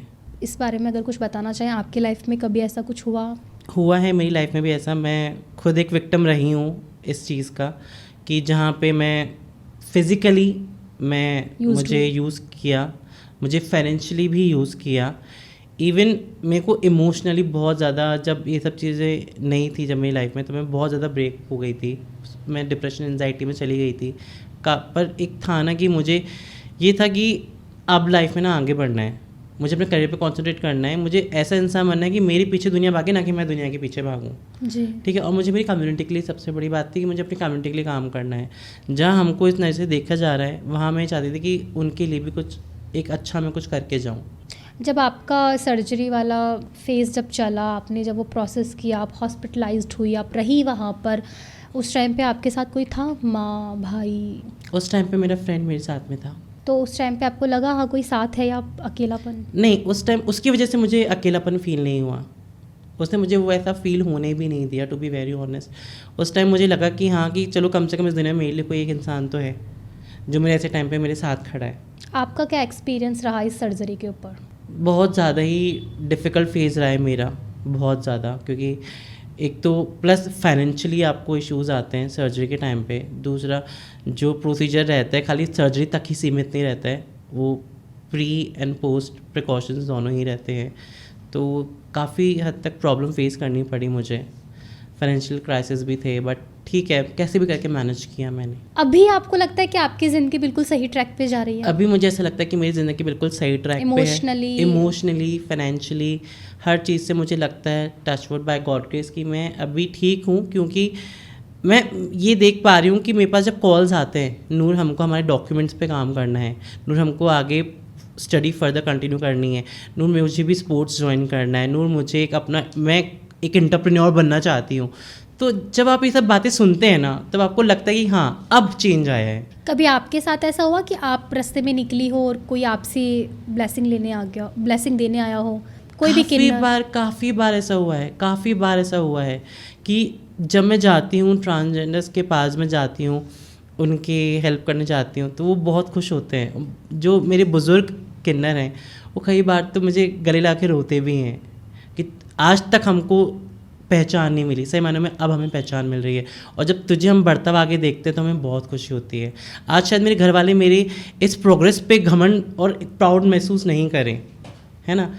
आज जब इतना मेरा नाम है, आप देखेंगे इतना मीडिया में जब मेरा नाम आया, ठीक है, अभी मुझे डिपार्टमेंट्स में लोग जानते हैं, बड़े ऑफिसर्स मुझे जानते हैं, तो कहीं ना कहीं वो इतना प्राउड करते हैं कि हमारा बच्चा है तू। नूर नाम किसने दिया आपको? नूर नाम मेरी गुरु ने मुझे दिया था। ओके। आपका क्या मानना है, क्या है ब्लेसिंग? बोलते हैं कि किन्नरों की ब्लेसिंग लगती है, उनकी बद्दुआएं मत लो, उनको दुखी मत करो। शायद आई थिंक लोग आधे से ज़्यादा इसलिए रिस्पेक्ट करते हैं क्योंकि उनको उनकी बद्दुआएं नहीं लेनी है। एग्जैक्टली, वो एक माइंडसेट है लोगों का। और देखिए पता क्या है, मैं तो इतना मानती हूँ कि देखिए किसी का दुआ देना, किसी का बद्दुआ देना खाली किन्नरों का ही नहीं है। ऐसा जो भी इंसान बहुत सताया हुआ होता है, जो बहुत दुखी इंसान होता है, तो आप उस दुखी इंसान को उसका दिल दुखाओगे तो अगर वो कुछ बद्दुआ देगा तो वो आपको डेफिनेटली लगेगी। वही सेम गोज़ विद दुआ। अगर किसी इंसान की, आप हमारी पूजा मत करो, आप हमको अच्छे से मत रखो, आप अपने माँ बाप को ही रख लो अच्छे से, आप उनकी दुआएं लो, उनकी ही लग जाएगी। तो वो एक चीज़ है। तो वो एक समझ का फेर है बस, कि कई लोग क्या सोचते हैं, कई लोग पत्थर में भगवान ढूंढते हैं तो कई भगवान में पत्थर ढूंढते हैं। जैसा कि हम कहानियों में, किस्सों में, पिक्चरों में, टीवी में देखते हैं कि पैदा करना ही सिर्फ माँ बनना नहीं होता है, पालने वाली भी माँ होती है। तो क्या आप बच्चा अडॉप्ट करना चाहेंगी, कभी माँ बनना चाहेंगी? मैं ज़रूर बच्चा अडॉप्ट करना चाहूँगी। और एक मदरहुड बहुत प्यारी चीज़ है, बहुत प्यारी चीज़ है। मतलब मुझे ऐसा लगता है कि वो जो फीलिंग है वो बियॉन्ड, मतलब आप उसको वर्ड्स में एक्सप्रेस नहीं कर सकते उस एक फीलिंग को। और मैं ज़रूर चाहूँगी कि मैं भविष्य में एक बच्चा ज़रूर अडॉप्ट करूँ। मेरी दिल ही तमन्ना है कि मैं करूँ एक बच्चा अडॉप्ट। पार्टनर हो ना हो मुझे उससे कोई फ़र्क नहीं पड़ता, मुझे पार्टनर नहीं भी मिले तो चलेगा, लेकिन एक बच्चा ज़रूर मैं अडॉप्ट करना चाहूँगी और उसकी परवरिश में बहुत अच्छी करना चाहूँगी। हमारी प्रार्थना है आपके साथ में है कि आपको बहुत ही प्यारा सा एक बच्चा मिले और आप, हमें पता है कि बहुत अच्छी माँ बनेंगी नूर जी। जो आपकी सोच है, जो आपके विचार हैं भविष्य को लेके, अपने को लेके, तो आप अपने बच्चे की परवरिश तो बहुत ही अच्छी करेंगी। आपने जैसे बात करी कि पार्टनर मिले या ना मिले, मैं आपकी आँखों में देख सकती हूँ कि वो एक पार्टनर की बात आते ही एक वो दर्द सा दिखता है। कभी लगता है किसी दूसरे कपल को देख के कि यार हमें भी तो एक पार्टनर चाहिए, हमारे पास भी तो हो जिसके कंधे पे हम सिर रख के रो सके, जिससे बात कर सके? क्योंकि इंसान की घुटन जो होती है ना, इंसान को मार देती है अंदर तक। और मुझे लगता है कि अगर इंसान के पास इंसान ही नहीं है बात करने के लिए तो शायद ज़िंदगी में कुछ नहीं है। ये सिर्फ बातें होती किस्सों में, पिक्चरों में कि हाँ हम अकेले रह लेंगे, बट अकेलापन मुझे लगता है सबसे बड़ी बीमारी है। मुझे ऐसा लगता है कि पार्टनर होना और पार्टनर का अच्छा होना उतना ही ज़रूरी है। ठीक है, आजकल जैसे आप केसेस देख रहे हैं, वो तो हम ट्रांसजेंडर्स को छोड़िए, आजकल तो कोई कट के ड्रम में मिल रहा है, कोई कुकर में उबल रहा है, कोई नदी नालों में पड़ा मिल रहा है। तो आज का टाइम तो ऐसा टाइम है कि आज के टाइम पे तो मैं ये नहीं कहती थी खाली ट्रांसजेंडर्स को ही इस चीज़ का बुरा इम्पैक्ट ट्रांसजेंडर्स पे पड़ रहा है, महिलाओं पे पड़ रहा है, पुरुषों पे भी पड़ रहा है।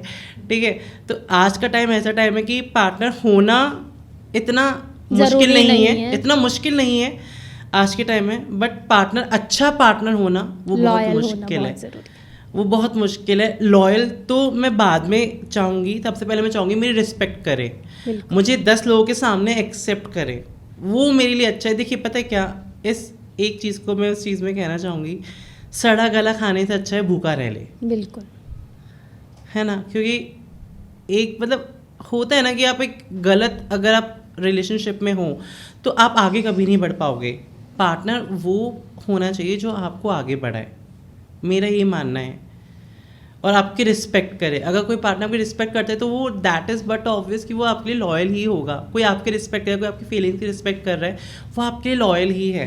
पार्टनर का होना वो ज़रूरी नहीं है कि वो फाइनेंशियली आपको कितना सपोर्ट कर रहा है, आपको कितना महलों में रख रहा है। अगर आपको मैं देसी लैंग्वेज में बोलूँ, पार्टनर का होना इसलिए ज़रूरी है कि वो आपको 10 लोगों में इज्जत दिला पाए।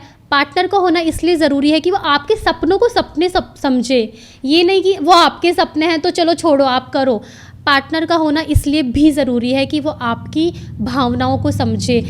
शायद पार्टनर का आज के टाइम पे जो डेफिनेशन है कि शादी हुई, एक कपल है, ठीक है, वो एक पार्टनर है, हम साथ में रहे, हम बच्चे पैदा कर रहे हैं, हम अपनी गृहस्थी बसा रहे हैं, ये पार्टनर नहीं होता है। जो नूर जी ने कहा कि पार्टनर का अच्छा होना बहुत ज़रूरी है, आप भूलिए मत अभी जो ड्रम वाला जो कांड हुआ है। आप अगर देखेंगे सच्चे प्रेम की, अगर मैं कहूँ सच्चा प्रेम अगर देखा जाए तो राधा और श्री कृष्ण का था। बिल्कुल, उन्होंने शादी तो नहीं की थी, उनकी शादी तो नहीं हुई थी। नूर जी आजकल प्यार रहा ही नहीं है, आजकल हर दूसरे इंसान से प्यार हो जाता है। देखें कि मेरे काफ़ी ऐसे फ्रेंड्स हैं कि आप मानेंगे नहीं, जो मैरिड हैं, है ना, शादी तो कर ली, मैंने ऐसे भी देखे हैं कि जो लव मैरिज कर रखी है, बट अभी वो काम ही, मतलब वो चीज़ जो लव अफेक्शन शुरू के टाइम में था वो शादी के बाद है ही नहीं। क्यों? क्योंकि वो एक दूसरे को समझ नहीं रहे हैं। और आज का टाइम ऐसा है ना सपना, कि आज के टाइम में ना लोगों के पास ऑप्शन बहुत है, मतलब B it like for a man और वुमेन, बोथ हैव ऑप्शंस, ठीक है। तो वो एक चीज़ है, जब आपके पास ऑप्शन होते तब आप किसी अपने दूसरे वाले पार्टनर के आप इतना वो नहीं देखते, आप ये नहीं देखते कि उसके क्या एफर्ट्स हैं, वो क्या एफर्ट्स डाल रहा है, ठीक है। मैं तो यही कहना चाहूँगी कि बीइंग इनटू अ रिलेशनशिप से बेटर है कि पहले आप एक दूसरे को समझो, उसके बाद आप एक कमिटमेंट दो। गाइज, मैं आप लोगों से है ना दिल से अपील करना चाहूँगी, आप लोग इन लोगों को ब्लेसिंग लेना है मत लो, आपको कुछ देना है मत देना है तो दो, नहीं देना मत दो, वो आपके ऊपर है। प्लीज़ आप इनको एक अच्छी रिस्पेक्ट भरी नज़रों से देखो, ये भी उतने ही प्यार के हकदार हैं जितने हम हैं। बायोलॉजिकल थोड़ा सा चेंजेस होना यार, वो तो कुदरत का है ना, इनका इसमें कुछ, अगर आज मैं औरत हूँ आप आदमी हैं तो ये उसने करके दिया है, हमने, हमारे हाथ में नहीं है। बट अकेला होना क्या होता है ना, ये आप भी समझ सकते हो। हमारे पास तो चलो परिवार है, पार्टनर है, बच्चे हैं, फिर भी कई बार हम बोलते हैं हम डिप्रेशन में हैं, तो भी हम बोलते हैं हम डिप्रेशन में हैं, पूरी दुनिया हमारे साथ है लेकिन तो भी हम डिप्रेशन में हैं। सोचो, इनके पास तो वास्तविकता में कोई नहीं है, ना जन्म देने वाले माता पिता हैं, ना साथ खेलने वाले बहन भाई हैं, और ना ज़िंदगी को साथ बढ़ाने वाला पार्टनर है, और ना ही इनकी ज़िंदगी को मायने देने वाले बच्चे हैं। तो ये किसके भरोसे जी रहा है? सिर्फ हम समाज के लिए ना, हमारे घर में शादी है, बच्चा हो रहा है, तो ये आते हैं ना निस्वार्थ उनको ब्लेसिंग देने, अगर बदले में हम इन्हें कुछ थोड़ा सा कुछ अगर दे रहे हैं हमारी पूरी ज़िंदगी में से, तो वो कोई बड़ी बात नहीं है। प्लीज़ आप इनको इज़्ज़त भरी नज़रों से देखें। और नूर जी, मुझे ऐसे लगता है कि समाज चाहे कितना भी आगे बढ़ रहा है, लेकिन ये जो सोच है ना, ये नहीं बदल पा रही है। नहीं बदल पा रही। आप जैसा कि आपने बताया अपनी लाइफस्टाइल के बारे में भी, कि आपको भी घर पे थे, मतलब ये ताने सुनने को मिले, तो आप सोचिए, आप तो एक महिला हैं, बिल्कुल, है ना, आपके तो फिर भी राइट्स हैं, आप तो उस घर को आगे बढ़ा रहे हैं, है ना, तो भी आपको सुनने को मिला, है ना, जबकि आप कुछ गलत नहीं कर रहे हैं, है ना। पॉडकास्ट करना, एक इंडिपेंडेंट लेडी बनना अपने आप में बहुत बड़ी बात है, ठीक है। जिस राजस्थान में हम रहते हैं ना नूर जी, मुझे ऐसे लगता है कि सबकी बात नहीं करूँगी मैं, काफ़ी जगह सोच बदल भी रही है, लेकिन लोगों को लगता है कि अच्छा लड़की है तो सिर्फ किचन के लिए है, शादी हो गई तो किस लिए है, सिर्फ किचन के लिए आप है। अभी देखिए ना, अभी अगर हम इस चीज़ को बुरा मान रहे हैं, ठीक है, यहाँ पे मुझे नाम नहीं लेना था, बट मैं राजपूत कम्युनिटी के लिए बोलना चाहूँगी कि क्या मैंने जो किया इतना बुरा था? अभी आपने रिसेंटली सुना हो रीना चौहान के बारे में, बिल्कुल, अभी वो उनको दहेज की उसमें मार दिया गया था। हमारे जयपुर की ये बात है, रावण गेट की उधर की बात है, मेरे घर के पास की हाँ, बात है ये। सोचिए उस लेडी को इतनी बेरहम तरीके से मारा गया था। मैंने पोस्टमार्टम्स की जो फोटोज थी मैंने वो देखी, उसमें 7 साल तक क्या वो मर्द है? क्या सोचने का विषय वो मर्द नहीं है, या हमारे लिए सोचने, या हम ही सोचने का एक विषय है? हमने तो जो किया हमारी बॉडी के साथ किया, हमने किसी और की बॉडी को नहीं, हमने किसी को परेशान नहीं किया, हमने किसी और की बॉडी के साथ कुछ नहीं किया, जो किया हमने हमारे साथ किया। बट जो उस पुरुष ने अपनी वाइफ के साथ किया, इतनी बेरहमी से उसका गला घोट के उसको मार दिया गया, तो वो क्या मतलब नाम वाली बात है? ये कितनी गंदी चीज़ है, कितनी भयावह चीज़ है। मतलब उस ये सब चीज़ इंसिडेंट देख के मुझे ऐसा लगता है कि जब महिलाओं को ही पैरों की जूती समझा जा रहा है, तो हम तो क्या ही चीज़ है। आपको लगता है कि नूर जी आपका राजस्थान में होना इस चीज़ को लेके ज़्यादा प्रेशराइज था, या अगर आप कहीं और जन्म लेती तो शायद आपके लिए ज़िंदगी थोड़ी आसान होती? देखिए सपना, ट्रांसजेंडर के लिए कहीं और भी अगर मैं जन्म लेती, कहीं और भी अगर मैं स्टेट में होती, दूसरे किसी स्टेट में होती, दूसरी किसी कंट्री में होती, तो बीइंग अ ट्रांसजेंडर वो एक स्टिग्मा, डिस्क्रिमिनेशन हमारा चोली दामन का साथ है। ऐसा नहीं है कि हमको खाली, मैं राजस्थान की अगर बात करूँ तो यहाँ पे ही ऑर्थोडॉक्स थिंकिंग के लोग हैं, नहीं यहाँ पे ही नहीं। अगर देखा जाए when it comes to a transgender, यहाँ पे आप देखेंगे कि अलग अलग शहरों में भी उनके साथ यही बर्ताव किया जाता है। नूर जी, एक मैंने देखा है किन्नर समाज के साथ एक छोटी सी चीज़ जो मेरे साथ भी हुई है, मैं आपके साथ शेयर करना चाहूँगी। एक सिक्का देने वाला जो ब्लेसिंग जिसे हम बोल सकते हैं, मैं आपको बताऊँगी। आई थिंक जब मैं फर्स्ट ईयर सेकंड ईयर में थी, मैं अपनी फ्रेंड की शादी की शॉपिंग के लिए उसके साथ गई थी। ट्रैफिक था रोड पे बहुत ज़्यादा, हम स्कूटी पे थे और एक रिक्शा में एक किन्नर थे और साथ में नॉर्मल जो थे लोग थे। तो वो मुझे देख रहे थे, रेगुलर देखे जा रहे थे। एंड मैंने आपको बताया कि मेरा बचपन से बड़ा रुझान रहा है किन्नरों की तरफ। आप चाहे उसे मेरा रिस्पेक्ट बोल लो, या मुझे ऐसे लगता है कि हाँ, चाहे ब्लेसिंग का बोल लो, बट मेरा पता नहीं क्यों मुझे एक है इन लोगों के लिए सिंपैथी कॉर्नर। तो मैं उनको रेगुलर, मैं उनको देखे जा रही, वो मुझे रेगुलर देखे जा रहे। तो उन्होंने मुझे बोला, वहीं से दूर से ही रिक्शा से मुझे बोला कि आपकी जो लेंस है ये आपने ओरिजिनल है या आपने लगा रखे हैं? तो मैंने उनको बोला कि नहीं ओरिजिनल है। तो उन्होंने मुझे कहा बड़े प्यारे हैं। मैंने कहा थैंक यू। उसके बाद में फिर मैं अपनी स्कूटी पे, वो अपने रिक्शा में। 5-7 मिनट के बाद में उनको कुछ मन में आया, उन्होंने एक सिक्का निकाला, मुझे एक सिक्का दिया कि ये हमेशा अपने पास रखना। उस डेट से आज तक वो सिक्का मैंने लाल कपड़े में बांधा हुआ है, अपने पर्स में रखा हुआ है। एंड शायद उनकी ही वो बोल दो ब्लेसिंग, ऐसा कभी, मतलब मैं ये भी नहीं बोलूँगी कि मैं अंबानी हूँ, बट ठीक है, मुझे किसी चीज़ के लिए देखना नहीं पड़ा, सोचना नहीं पड़ा। ऐसी चीज़ मैंने बहुत सी जगह देखी है कि वो एक सिक्का दे देते हैं किसी को, या लोग बोलते हैं कि अरे यार उन्होंने तो हमें ये दिया, या हमारे गले पे ये रखा, तो उसका क्या है? देखिए वो जो एक चीज़ है, उसे किन्नरों में कहा जाता है बरकत का सिक्का, ठीक है। वो बरकत का सिक्का जो होता है ट्रांसजेंडर्स अपने पास रखते हैं। सुबह जब वो निकलते हैं बधाई के लिए अपने घर से, हम डेरा बोलते हैं जहाँ पे ट्रांसजेंडर्स हम लोग रहते हैं एक साथ, तो तब जब हम पूजा करके निकलते तो हम लोग एक बाउल में वो सिक्के रखते हैं, ठीक है। तो उन सिक्कों की पहले पूजा होती है, फिर वो हम लोग अपने पर्स में लेके निकलते हैं। सुबह जब बधाइयों पे जाते हैं तो जिनको देना रहता है बधाइयों पे जाते हैं तो हम उनको देते हैं। तो मैंने आपको जैसे बताया कि मानो तो भगवान, ना मानो तो पत्थर, वो चीज़ है, ठीक है। देखिए अब जैसे आपने कहा कि वो सिक्का मेरे पास है लेकिन मैं अंबानी नहीं बनी, ठीक है। देखिए पैसा ही सब कुछ नहीं होता, एक मेंटल पीस होती है जो बहुत, मैंने बोला नूर जी कि मेरा कहने का मतलब है कि मैं मानती हूँ कि उस चीज़ की शायद ब्लेसिंग है कि मुझे किसी चीज़ के लिए एग्जैक्टली मैं वो चीज़ बताना चाह रही हूँ आपको। हो सकता था कि आपकी लाइफ और भी ज़्यादा प्रॉब्लमेटिक हो सकती थी, बट नहीं हुई जी, माइट भी, क्योंकि वो जो आपको सिक्का दिया गया किसी ट्रांसजेंडर के थ्रू, वो आपके मांगे बगैर आपको मिल गया जी, राइट। यहाँ पे लोग मांगते हैं सिक्का और उन्होंने आपको ऐसे ही खुद से ही दिया, तो वो ब्लेसिंग होती है ना। एक कहावत है हिंदी में, अगर आपने सुनी हो तो, मांगे मिले ना भीख, बिन मांगे मिले मोती। तो वो एक चीज़ है, ठीक है। तो जो ये सिक्के को आप देख रहे हैं, तो सिक्का वही एक ब्लेसिंग के तौर पे हम लोग देते हैं। जिनको धन की अगर प्राप्ति नहीं होती है तो वो लाल कपड़े में बांध के रखते हैं, जिनको पुत्र की प्राप्ति नहीं होती है वो पीले कपड़े में बांध के रखते हैं। तो वो काफ़ी बहुत सी ऐसी धारणाएं जो उनसे जुड़ी हुई हैं उस सिक्के से थ्रू। आपने कभी किसी को दिया या आप ऐसा कुछ करती हैं? बहुत बार, मतलब मैं बता रही हूँ ना आपको, कई बार मैं खाटू श्याम जी चाहती हूँ, या अभी मैं उज्जैन गई थी महाकालेश्वर मंदिर, तो मतलब अभी देखिए कॉइन्स तो मेरे पर्स में को कभी मिलेंगे ही नहीं।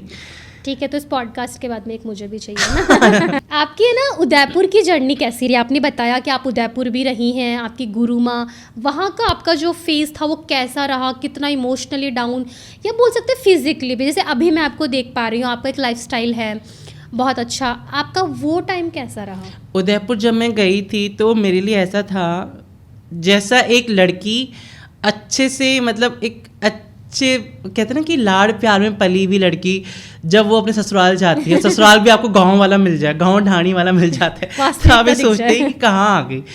Same goes with me. जब मैं वहाँ पे गई थी तो मैंने कभी है ना गाय भैंसों को हमेशा दूर से ही देखा, अस्तबल में खड़े हुए देखा, मैं कभी है ना उधर पास में नहीं गई उनके। और वहाँ पे जाके मुझे उनका मतलब वो गोबर उठाना पड़ता था, ठीक है। हालांकि ये चीज़ को मैं बुरा नहीं मान रही हूँ, बट जिस इंसान ने कभी वो ये सब चीज़ lifestyle देखी ही ही नहीं देखी है। नहीं है, वो सब चीज़ें करना, जी। सुबह 4 बजे उठना, 6 बजे तक तो हम घर से निकल ही जाते थे बधाई के लिए, फिर हम लोग दिन में अच्छा, आते ये थे। आप वहाँ पर एक कम्युनिटी में रह रही थी उस टाइम पे? हाँ जी, हाँ जी। तो वहाँ का एक ये लाइफस्टाइल है ऐसा? वहाँ का ही लाइफस्टाइल है, मतलब वहाँ पे आपको सारा काम खुद से ही करना रहता है। जो ट्रांसजेंडर हम आपस में रहते हैं, भाई गुरु होते हैं, तो वो हम सब आपस में ही करते हैं वो सब काम। और एक होता है कि जब हम बधाई से वापस आते थे तो फिर अभी जैसा आप मुझे देख रहे हैं, जिस अटायर में आप मुझे देख रहे हैं, ये ऐसा अटायर में वहाँ कैरी नहीं करती थी। वहाँ पे मुझे घाघरा लुगड़ी ही पहन के रहना रहता था, है ना। और जैसे आप कहते हैं, राष्ट्रपति में अदब रहता है कि सर पे पल्लू रहना ज़रूरी है, तो वहाँ पे मुझे वैसे सर पे पल्लू रखना पड़ता था, चाहे कितनी गर्मी लगे आपको, ठीक है। उसके अलावा फिर शाम को आप कहीं बाहर, मतलब 5 बजे बाद तो आप बाहर नहीं निकल सकते कहीं, मतलब एक बार आप अंदर एंटर हो गए फिर आप बाहर वापस नहीं जा सकते। एक होते हैं नियम कानून हमारे जो कि ज़रूरी भी हैं, क्योंकि अगर आप कहीं पे जा रहे हैं तो आपकी पूरी जिम्मेदारी आपके गुरु की होती है, ठीक है। आज का टाइम अगर देखें तो बिल्कुल भी सही नहीं है। देखा तो लड़कियों के लिए नहीं, फिर हमारे लिए तो क्या ही होगा। एटलीस्ट कम से कम लड़कियों के लिए कोई लॉ एंड एक्ट तो है, हमारे लिए तो वो भी नहीं है। कुछ होता है, कल को हमारे साथ दुर्घटना घटित होती है तो उसके जिम्मेदार कौन होंगे, जवाबदेही कौन है? मेरे गुरु ही होंगे। तो वो एक चीज़ रहती है, तो वो एक चीज़ में कुछ बुरा नहीं मानती मैं, वो चीज़ बहुत मतलब हमारी सेफ्टी पर्पस के लिए ही की जाती है, तो वो चीज़ थी। पर यही था कि एकदम ड्रास्टिक चेंज आ जाता है, आपका बाहर के लोगों से कॉन्टैक्ट ही मतलब ऑलमोस्ट ख़त्म हो जाता है। जो आपके फैमिली थे, फ्रेंड्स थे, ठीक है, उनसे वो कॉन्टैक्ट ख़त्म हो जाता है। तो कहीं ना कहीं वो एक जो लाइफ थी बहुत ज़्यादा मेरे लिए प्रॉब्लमेटिक रही शुरू में, बट बाद में मुझे लगने लगा कि नहीं यार, यही मेरी फैमिली है, एटलीस्ट ये लोग मुझे एक्सेप्ट कर रहे हैं द वे आई एम। मुझे यहाँ पे कोई कैरेक्टर प्ले नहीं करना पड़ रहा है। कितने टाइम रही आप वहाँ? मैं वहाँ पर रहती 2017 से लेकर 2021, और अभी भी मैं आती जाती रहती हूँ। तो अभी आपने जैसे वो जीवन भी देखा है ब्लेसिंग देने वाला, अब आप ये जीवन भी देख रही हो, कितना क्या फ़र्क लगता है और क्या लगता है कि कौन से जीवन में ज़्यादा खुशी मिल रही है? मुझे उस जीवन में भी खुशी मिल रही थी क्योंकि मैं अपने लोगों के साथ में थी, मुझे किसी को एक्सप्लेन नहीं करना पड़ रहा था मैं क्या हूँ। अभी जो आप हैं नूर शेखावत, जो नाम बन चुका है, एक ब्रांड बन चुका है, सब जानते हैं, अब आपको अपनी कम्युनिटी के साथ जाके ब्लेसिंग देने में कभी थोड़ा शर्म झिझकिचाहट? नहीं, मुझे कभी नहीं आती, कभी मतलब मैं अपनी कम्युनिटी के साथ मैं घूमने फिरने कभी की, अगर मैं कम्युनिटी की होके मैं अपनी कम्युनिटी के लोगों के साथ ऐसे मतलब शेम फील करूँगी तो मैं लोगों से तो क्या ही एक्सपेक्ट करूँगी कि मेरे साथ कोई हाथ पकड़ के मेरे साथ कोई बाहर निकलेगा, कोई चलेगा, ठीक है। आपकी बातों में है ना, जैसे बार बार झलक रहा है कम्युनिटी, आपकी बातों से दिख रहा है कि आप जो कर रही हैं, जो जी रही हैं, अपनी कम्युनिटी के लिए ही कर रही हैं। कोई ऐसा कुछ इंसिडेंट या कुछ ऐसा जो आपने अपनी कम्युनिटी के लिए किया हो जो आपको याद रह गया हो? कम्युनिटी के लिए एक इंसिडेंट है, एक ट्रांसजेंडर है तो वो HIV पॉजिटिव है। अच्छा, ठीक है। अब बहुत से लोग हैं यहाँ पे ये जानते नहीं हैं कि ट्रांसजेंडर्स जो बधाई पे जाते हैं, उनके कई ट्रांसजेंडर होते हैं जो सेक्स वर्क में भी होते हैं, सेक्स वर्कर्स होते हैं, ठीक है, उनका तो ऑप्शन नहीं होता, ठीक है। तो उनको HIV संक्रमण बहुत जल्दी हो जाता है, मल्टीपल पार्टनर्स रहते हैं, उनको इस चीज़ के they are not aware of HIV and STI। तो जब वो HIV संक्रमित थी तो उनका एक सर्जरी होनी थी स्टोन की। हम बहुत से प्राइवेट हॉस्पिटल्स में गए, वहाँ पे डॉक्टर से मेरी बात हुई, आप मानेंगे नहीं, मैं हॉस्पिटल का नाम नहीं लेना चाहूँगी, जहाँ पे कोरोना के टाइम पे फ्रंट लाइन वॉरियर कहा जा रहा था डॉक्टर्स को, है ना जी। ये हम रिस्पेक्ट डॉक्टर्स की थी। उस दिन मेरी जो डॉक्टर्स की मैं रिस्पेक्ट करती थी, कहीं ना कहीं उस चीज़ में मुझे लगने लगा कि डॉक्टर्स के सच में ऐसे होते हैं जो जीवन दे सकते हैं, क्या वो सच में जीवन देने के लिए उनको सोचना पड़ता है। क्योंकि जब मैं उसकी स्टोन की सर्जरी के लिए गई, आप मानेंगे नहीं, उसकी रिपोर्ट्स आई, वहाँ पे वो HIV डिटेक्ट हुई, उसने गाउन पहन लिया था जो ऑपरेशन थिएटर जाने से पहले आपको चेंज करने को दिया जाता है। वो बेड पे थी और सडनली डॉक्टर आके उस हॉस्पिटल के डॉक्टर आके बोलते कि आपकी सर्जरी नहीं हो पाएगी ना। वो लाइक क्यों नहीं हो पाएगी सर्जरी? उन्होंने मुझे बोला कि ये HIV पॉजिटिव है। And I was like sir, जहाँ तक मुझे पता है ये अगर HIV पॉजिटिव है आप प्रिकॉशन ले सकते हैं, आप जो एक्स्ट्रा जितने भी आपके टूल्स लगेंगे आप उनके लिए एक्स्ट्रा चार्ज कर सकते हैं, ठीक है, बट आप डिनाई नहीं कर सकते, है ना, ये ऐसा नहीं कर सकते आप। एंड ही वाज लाइक कि मैम जो भी है यही है, हम नहीं कर पाएंगे। अब उस टाइम मुझे उनसे बहस कर, क्योंकि उस टाइम नूर शेखावत को कोई जानता नहीं था और नूर शेखावत भी इतना चीज़ों के बारे में नहीं जानती थी। आज अगर मुझे पता है इन सब चीज़ों के बारे में, अगर कोई डॉक्टर आपको डिनाई करता है, आपके चैनल के माध्यम से मैं और लोगों को ये चीज़ अवेयर करना चाहूँगी, अगर आप HIV पॉजिटिव हैं और कोई भी डॉक्टर आपकी सर्जरी से या फिर कोई भी मतलब माइनर या फिर मेजर सर्जरी को करने से अगर डिनाई करते हैं तो आप उनसे रिटर्न में लीजिए, उन पे ये केस बन सकता है। डॉक्टर डिनाई नहीं कर सकते, आप वो डॉक्टर्स एक्स्ट्रा टूल्स का आप उनसे चार्ज कर सकते हो बट डिनाई नहीं कर सकते, ठीक है।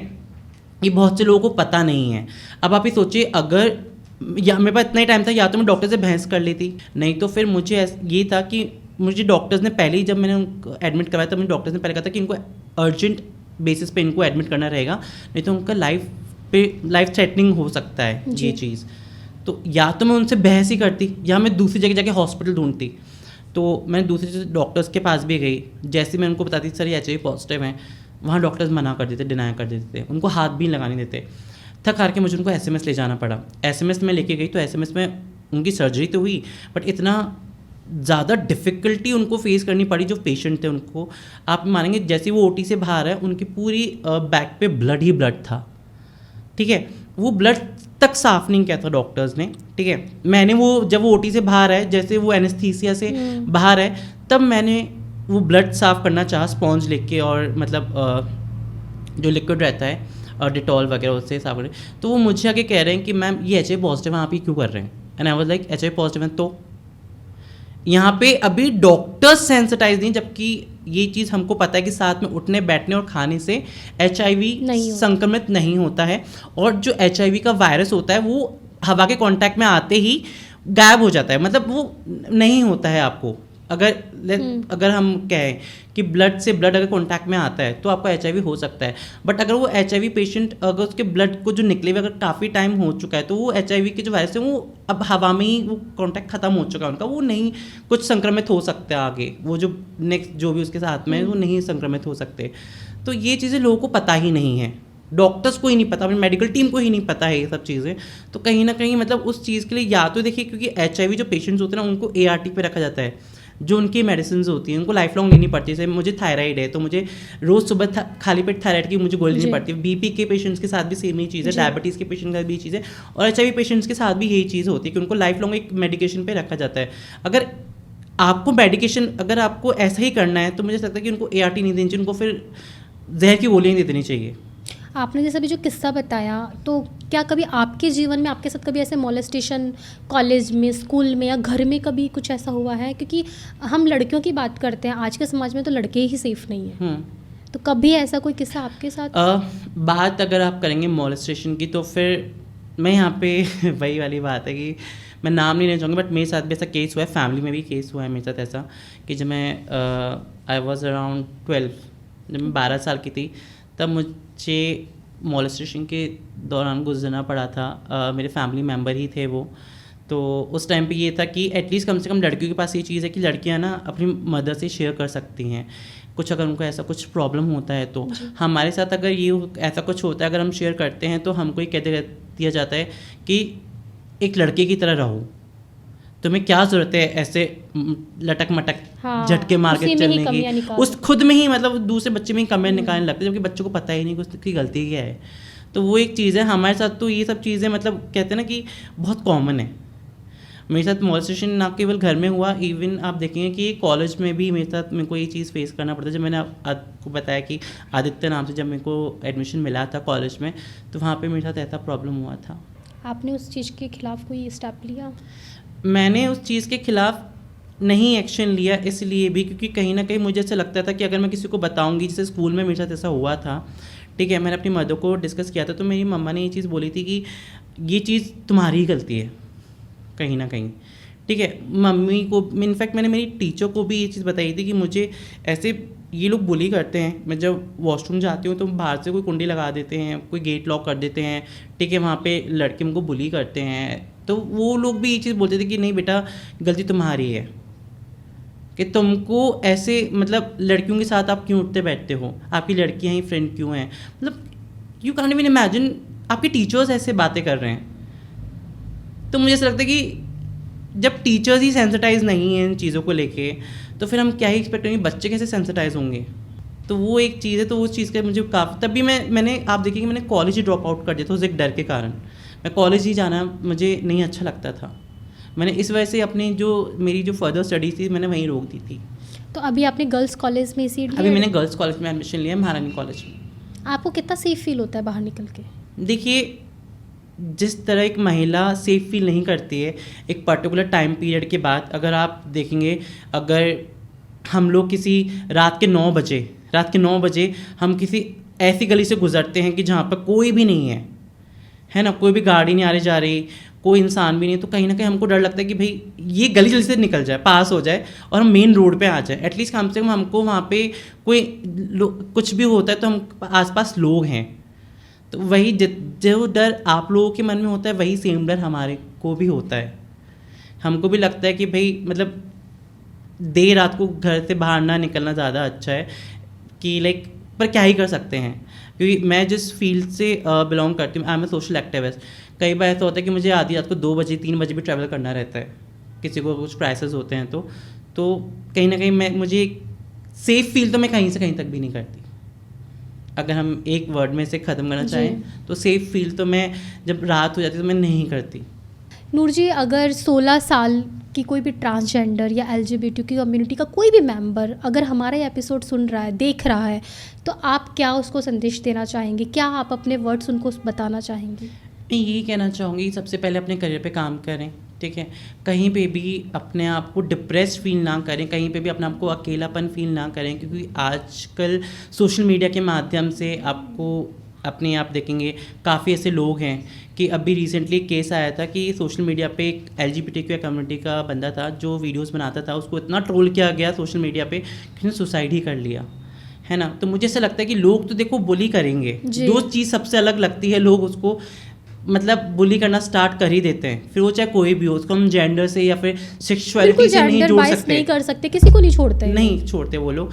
तो वो एक चीज़ है। तो मुझे ऐसा लगता है कि सबसे पहले तो आपको आप पे कॉन्फिडेंट होना चाहिए, ठीक है। Whatever you are, being a gay, being a lesbian, being a transgender, आपको खुद पे कॉन्फिडेंस होना चाहिए, ठीक है। आपने कुछ गलत नहीं किया है, ठीक है। तो दूसरी बात, आप करियर में इतना आगे अपने लिए अच्छा कर लीजिए कि आप लोग को किसी पे डिपेंडेंट ना रहना पड़े, क्योंकि अगर आप देखेंगे ट्रांसजेंडर को भी, अगर वो ये ट्रांजिशन के प्रोसेस में जाते हैं तो फाइनेंशियली आपको बहुत ज़्यादा ज़रूरत पड़ती है चीज़ों की। और मुझे ऐसा लगता है कि कोई भी उस टाइम पे कोई आपको सपोर्ट नहीं करता, ना आपकी फैमिली, ना आपका पार्टनर, कोई भी नहीं करता। इट्स जस्ट यू कि आपको खुद की हेल्प खुद से ही करनी है। तो अपने आप को इंडिपेंडेंट बनाइए, है ना। अपने आप को करियर में इतना आगे आप कोशिश कीजिए कि आगे बढ़ें कि आपको किसी की हेल्प की ज़रूरत ही ना पड़े। मुझे ऐसा लगता है, और मुझे ऐसा लगता है कि आपको कभी भी ऐसा कुछ, आजकल तो ऐसा बहुत से NGOs हैं जो LGBT कम्युनिटी पे काम करते हैं, तो सबसे पहले आप उन लोगों से जुड़ें ताकि आपको पता लगे कि आपके वेलफेयर के लिए क्या स्कीम्स गवर्नमेंट ने निकाली हैं। दूसरा, आपको मेंटल हेल्थ काउंसलिंग की अगर ज़रूरत है तो आप वहाँ पे जाके काउंसलर्स के साथ आप मेंटल हेल्थ काउंसलिंग की भी आपके पास व्यवस्था होती है उधर NGOs में, तो वहाँ पे आप जाएँ, वहाँ से लोगों से कनेक्ट हों। अकेले फील मत, मैं कुल मिला के बात यह है कि अकेलापन फील ना करें, क्योंकि अकेलापन ही it's leads to depression, anxiety, फिर बाद में सुसाइडल जो केसेस हमको सुनने में आते हैं, तो वो चीज़ होती है। तो वही है कि जो भी है थोड़ा अपने को लेके, खुद को लेके आप कॉन्फिडेंस रहिए, ठीक है। ऐसा नहीं है कि वो आप जैसे हैं वैसे और लोग हैं ही नहीं, काफ़ी ऐसे लोग हैं जो कम्युनिटी से बिलोंग करते हैं, तो वो चीज़ बस एक गलत स्टेप ना उठाएं।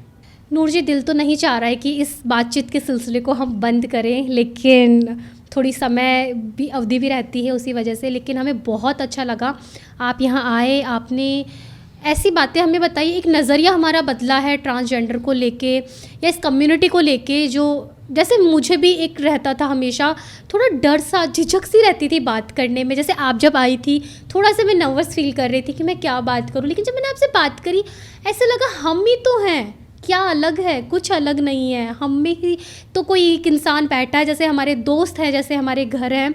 लेकिन आपका जो ये अपनी कम्युनिटी को लेके या अपने समाज को लेके जो आपका एक दिशा में आप जो जा रही है, मैं प्रार्थना करूँगी कि आपको इसमें ज़रूर सक्सेस मिले, आप इस सोच को बदलने में कामयाब हो, और प्रार्थना करूँगी कि आप बहुत ही जल्दी एक प्यारे से बच्चे को गोद लेके एक माँ बने और बहुत ही अच्छी माँ बने, क्योंकि जीने का हक सभी को है। थैंक यू सो मच सपना फॉर इनवाइटिंग मी। दोस्तों, कुछ लोग कहानी लिखते हैं, कुछ लोग कहानी जीते हैं और फिर कुछ लोग खुद एक कहानी बन जाते हैं। नूर शेखावत जी उन्हीं में से एक हैं। आज का एपिसोड सिर्फ एक ट्रांसजेंडर के सफ़र की कहानी नहीं थी, ये एक इंसान की जीत थी उस समाज पर, उस सोच पर और उन दर्द भरे लम्हों पर जो उसने जिए और जिसके बाद भी वो रुकी नहीं, झुकी नहीं, थकी नहीं। नूर जी ने हमें ये बताया कि जेंडर सिर्फ एक बायोलॉजिकल टर्म नहीं है, ये एक फीलिंग है, एक पहचान है, एक जर्नी है और सबसे ज़रूरी बात, ये एक हक है। आज उन्होंने सिर्फ अपनी कहानी नहीं सुनाई, उन्होंने हर उस बच्चे, हर उस औरत, हर उस इंसान की आवाज़ बनने की बात की है जो चुपचाप अपने अस्तित्व के लिए लड़ रहे हैं। तो अगर आप इस पॉडकास्ट को सुन रहे हैं तो एक काम ज़रूर करिएगा, अपनी सोच को ओपन करिएगा, समझिएगा। सिंपैथी नहीं, इक्वालिटी सिर्फ एक लॉ नहीं, एक फीलिंग है जिसे जीना ज़रूरी है। और नूर जी ऐसे लोग हमें ये सिखाते हैं कि रोशनी बनने के लिए किसी ट्यूबलाइट या बल्ब की ज़रूरत नहीं होती है, बस अंदर से एक नूर जगाना पड़ता है। मेरा दिल से शुक्रिया नूर जी आपका, आपने इस प्लेटफॉर्म को नहीं हम सबको रोशन कर दिया। मैं हूं सपना मनोहर और ये था आज का जरा हटके टॉक्स का एक अनफॉरगेटेबल एपिसोड। मिलते हैं अगले एपिसोड में एक और जिंदगी से भरे सच के साथ। तब तक याद रखिएगा, जिंदगी जरा हटके ही होती है जब उसे दिल से जिया जाए तो।